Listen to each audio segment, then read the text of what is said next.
بندازم اشتها میشه. اجرا میشه بنداز. بیا حالا تونستی میگه ازش. حالا بگی. چه قضیه؟ یادش نه. اگه بشه دندون آقا این قرار بود اجرا شه. چی شد؟ نه میخوام زور نزنم دندونش خراب نشه. یعنی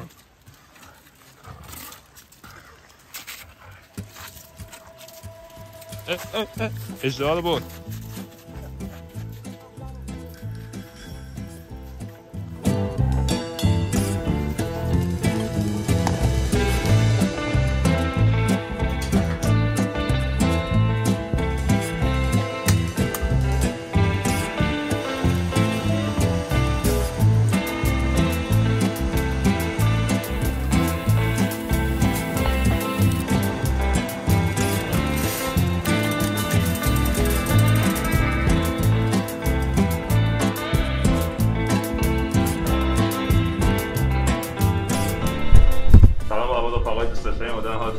امروز میخوایم بریم یه قسمت دیگه زیبای ونکوور رو ببینیم. یه ذره دیرم شده، بعد از همینجا ویدیو رو بگیرم. جایی که میخوایم بریم سمت کوکیکلام هستش. من خودم تا الان نرفتم، میگم دفعه اولمه، تصوری هم ندارم چه شکلیه.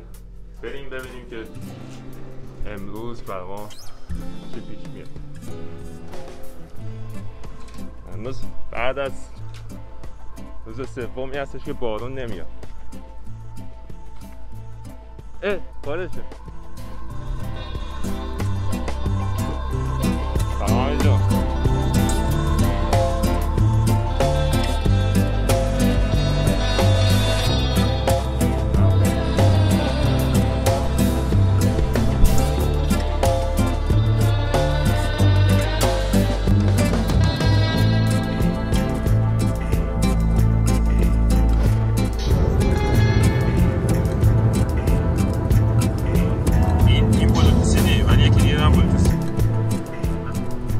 اومدیم یه صبحونه بگیریم، یه کافی بزنیم قبل از هایکمون.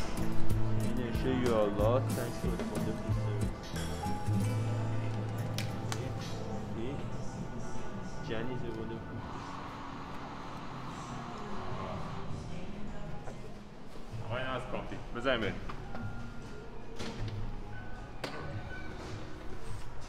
چقدر گرونه استارباکس شد. 2 تا کافی یه ساندویچ شد $14.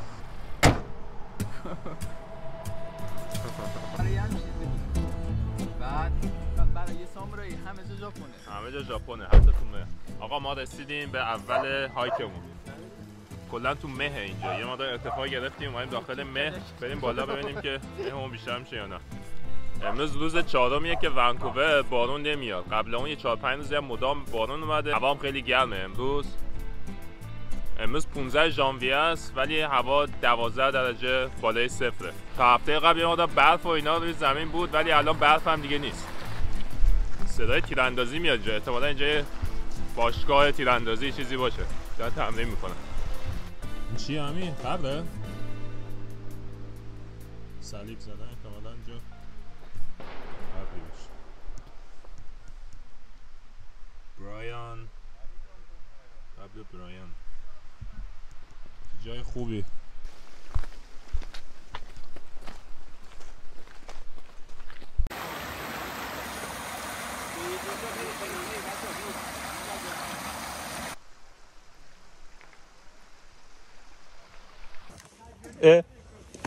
آقا چوبو بده. بیا ناقصش نکنیم مواظب باش. چقدر جواب سوالشو بیا ایلی. یه جایی بنداز. خب میاد بعد نمیده. لکه نشه. ببین. خب ما یه مقدار ارتفاع گرفتیم. هر چقدر ارتفاع که بالاتر شد از مه اومدیم بیرون ولی اینجا برف هستش. اون هوای 10-12 درجه است ولی برف هنوز مونده.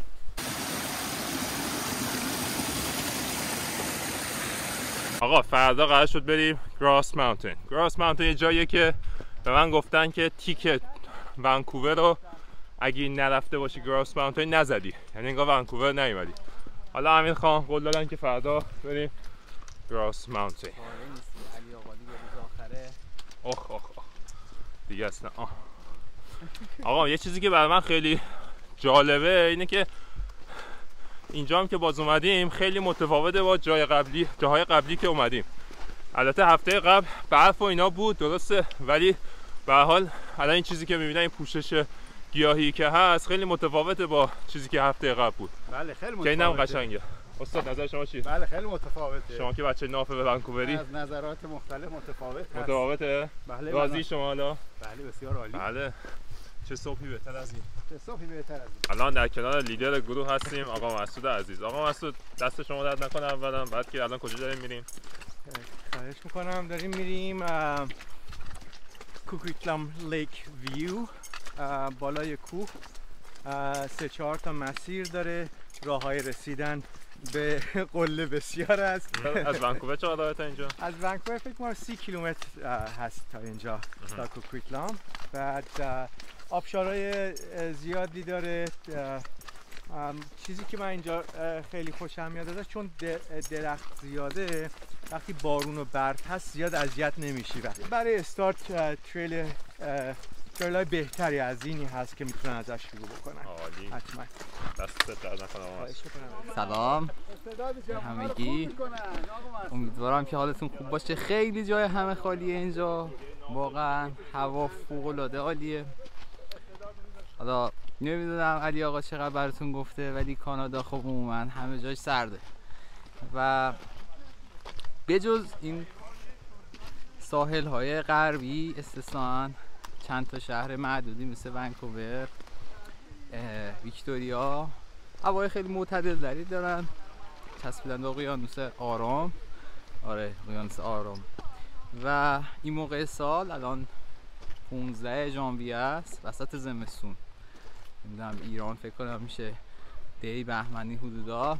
شما همچین هوایی پیدا نمی کنید هیچ جای کانادا اقلا، و حتی خیلی قسمت های آمریکا، قسمت های مرکزی آمریکا هم خیلی هوا سرده، کمی از کانادا نداره و واقعا جایش فکرش باقیه. ما اینجاییم چی شده دست تقدیر و جای همتون خالی واقعا. آره خودم بعضی موقع میام اینجاها همش یاد دوستان نزدیک، خانواده و اینا میافتم. ببینید مادرم خیلی اهل کوه و کمر و اینا بود، همش میرفتیم با هم پیاده روی. آره واقعا من همش میام یاد مامانم میافتم. صبح جمعه من میگفت بیا بریم پیاده روی و اینا. انشالله که حالا جور بشه، خانواده ها به هم نزدیکتر شن، دوستان. و آره اینم منظریه.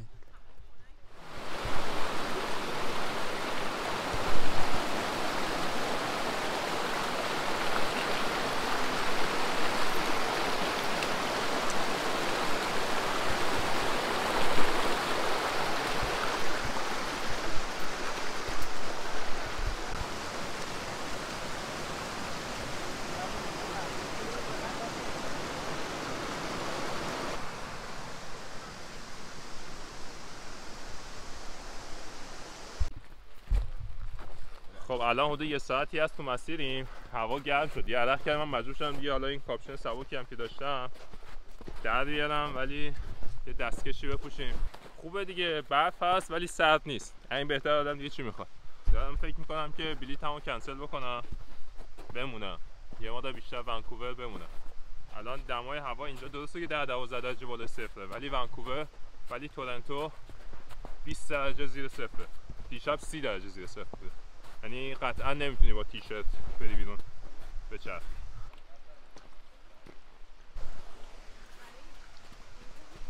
الان چند روزی هستش که هوای ونکوور گرم شده، کلی برفا آب شده، ولی الان تا زانو میرم تو برف.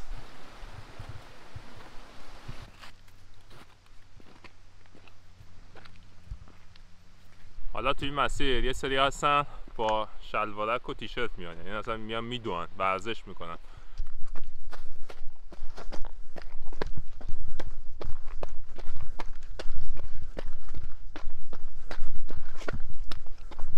امیر این بلکه من چجوری عکس بگیرم شما توش باشید؟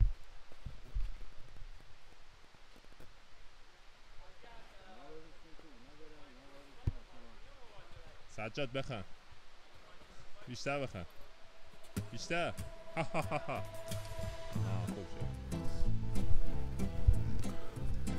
الان دیگه کفش ضد آب به درد میخورد اگه داشتیم. هر کی داره الان کلی خوشحاله. دیگه عملا داریم از رودخونه هایک میکنیم. رودخونه که نه، حالا آب باریکه، جوی. درختم شکسته.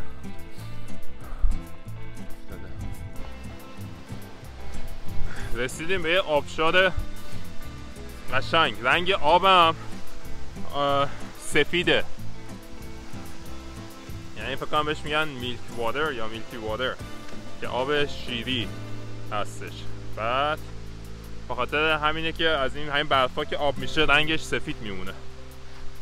الان بریم جلو، احتمالا صداش هم میشنویم. تا سه بشمانی، 1 2 3.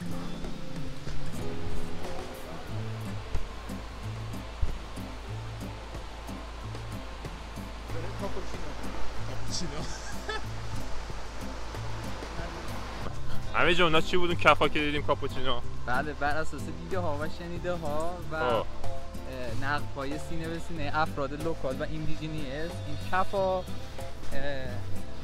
یه چیزیه که باکتری تولیدش میکنه، میکروارگانیسم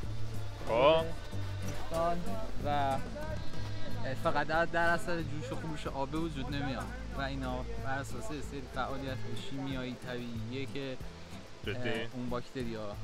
ما چیزیه شنیده بودیم همه. چی؟ نمیدونم.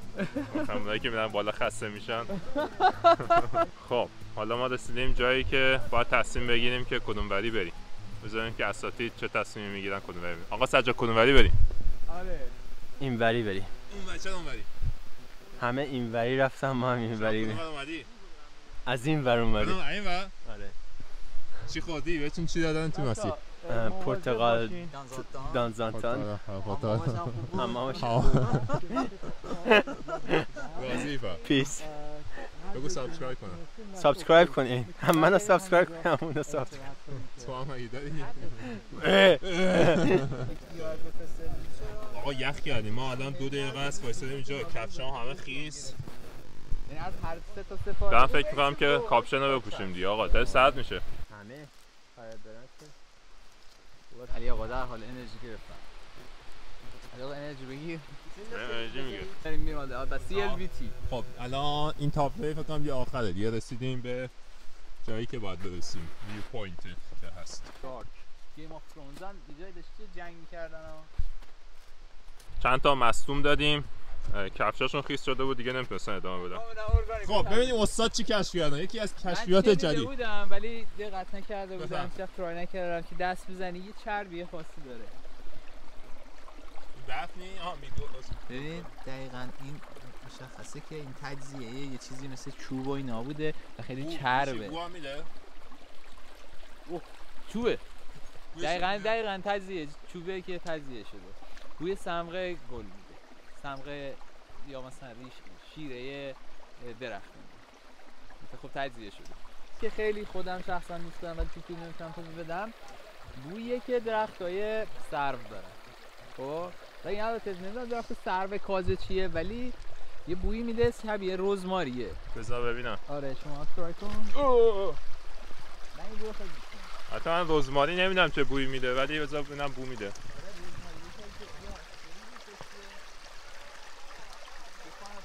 یه بوی کوچیکی داره، بوی خیلی قوی نی ولی یه بویی هست. تقریبا بویی نمیده. بذار لهش بکنم. به دست من ربط داره؟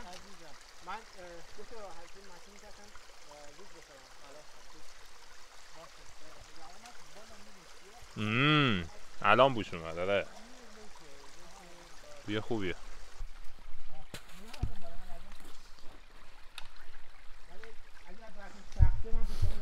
یه ذره سخت شد دیگه از این بعد، هم پاهامون خیس شده هم مسیرم یه ذره ناجور شده. فکر کنم برگشتنی حالا یه ذره سخت‌تر هم بشه.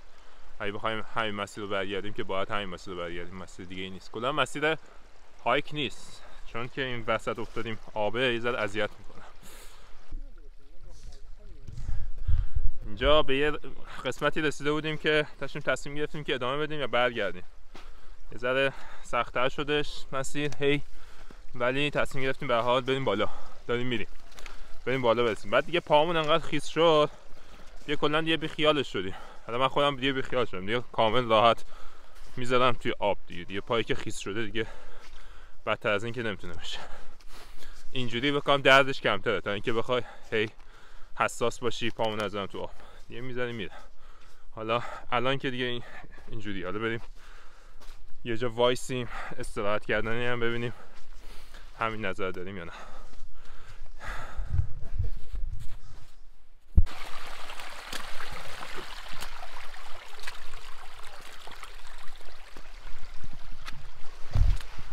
امیر خان کماکان دست از جیب بدون اینکه خم به ابرو بیارن. هیچ موجود جنبنده ای ما اینجا نمیبینیم به غیر از ماها.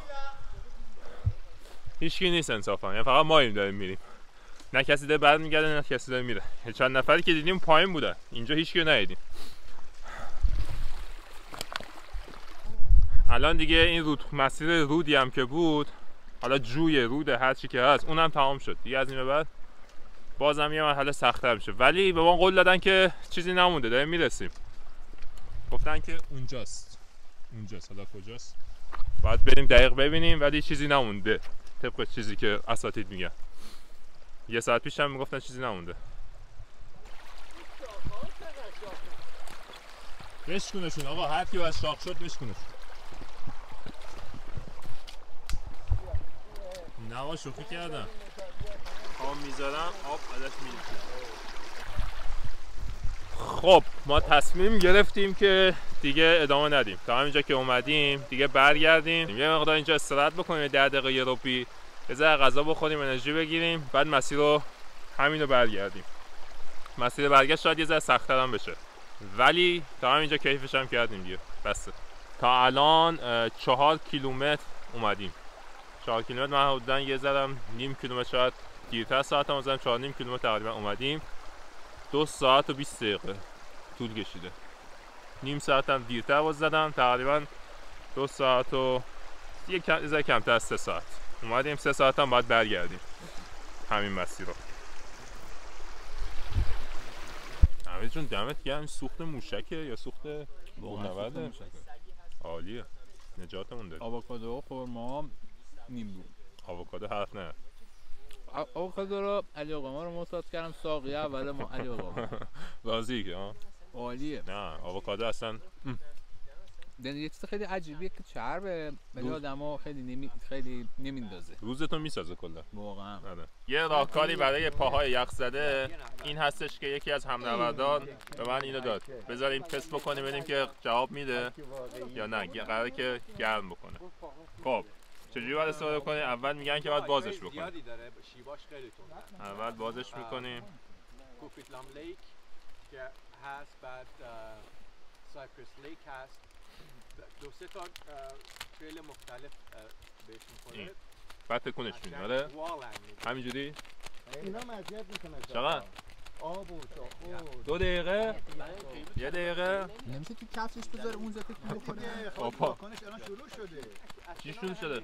اکسوترمیک معنی نیست. نه داغ میشه معنی نیست.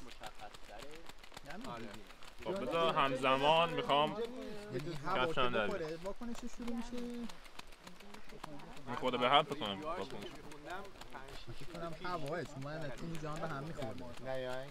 نه نوشته بودن همینو. علی نزن اشتباه، این مال دسته.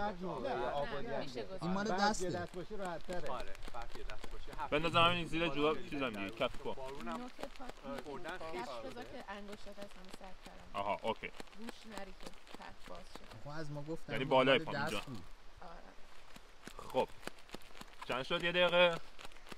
خب این همینه، تریکش همینه که خود گرمت میشه، اینقدر اینو میزنی تا بدن گرم میشه دیگه. من که سرما میگم این فراموش میکنی. برای اینه که با دستت قشنگ کنی، دستت گرم میشه. دستت گرم میشه نمیدونم. من پاش فرق می‌کرد. واقعا میمونه. جواب آقا مسعود 6 ساعت قشنگ میمونه. هیچ دیگه میخوایم بدویم. من سه بار ماراتون دویدم، دو تا اینا میزنم تو پام. داغ شده بوده.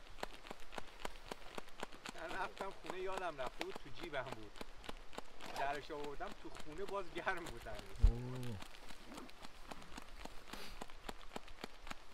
یا با طبق چیزی که تو فیلم نشون داشت ما 2 دقیقه است داری اینا جونم فکر کنم دیگه کافی واسه باشه.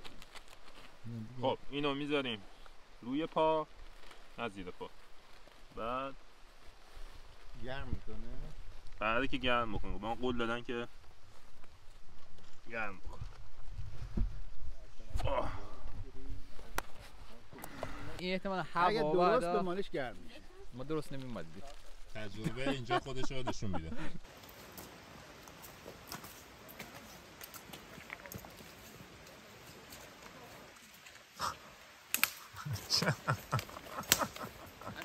راحت ترین راه کار هر روزش بوده ها. هر روز میرفته این هایکر رو میومده. هر روز حساب بکن.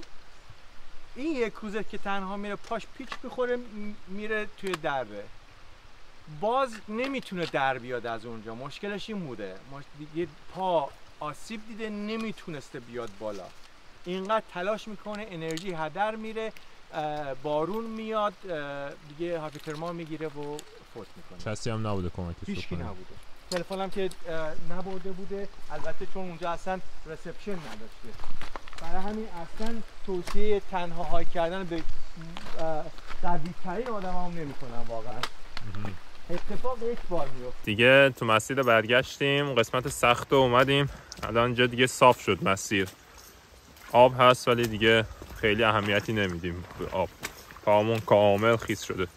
اون یاد چیزایی که زدم که پامو گرم بکنه نمیدونم آب خود بهش کار نکرد. خیلی فرقی نکرد. نمیدونم چجوری بود ولی دیگه بی خیال سرمای پا شدیم. هنوزم که هنوزه هیچ آدم دیگه به غیر از خودمون ندید.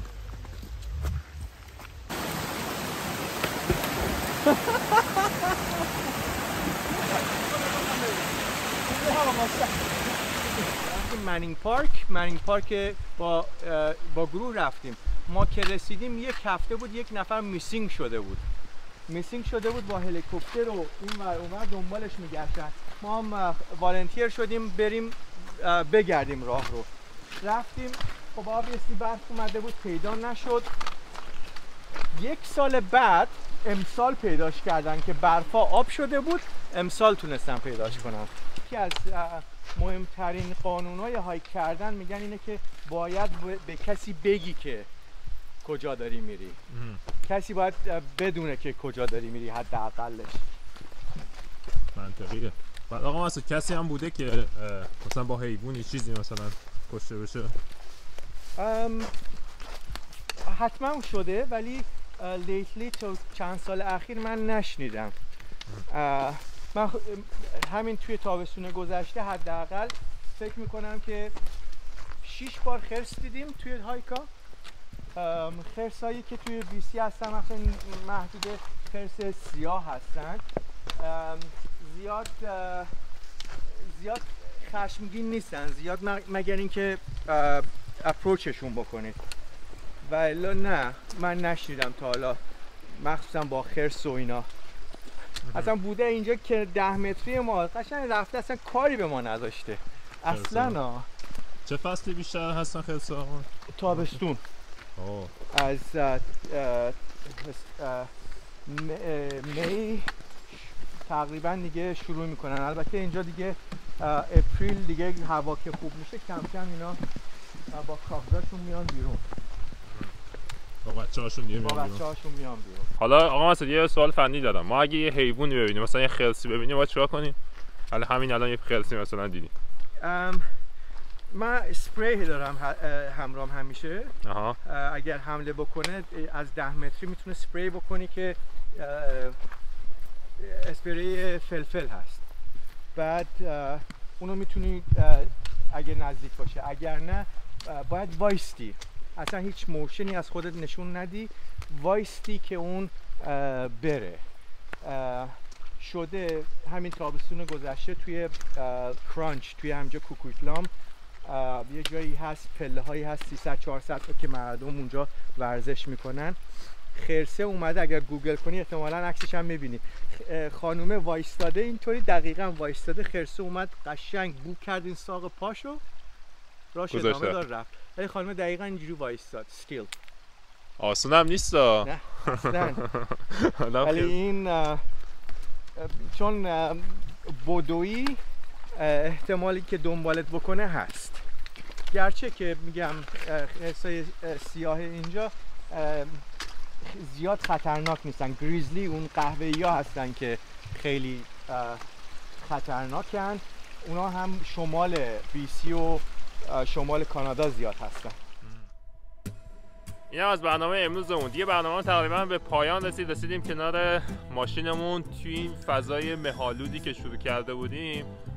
برنامه بازم تمام شد. امیدوارم که تونسته باشم یه قسمت دیگه از زیبایی‌های ونکوور رو توی این ویدیو بهتون نشون داده باشم. خود من خیلی کیف کردم، امیدوارم که شما لذت برده باشید. مرسی که تا اینجا ویدیو رو دیدین. اگه هنوز کانال سابسکرایب نکردین ممنون میشم که سابسکرایب رو بزنین، زنگوله بغل هم بزنین، ویدیوهای جدیدی که میذارم و براتون پیام میاد، راحت میتونین ببینید.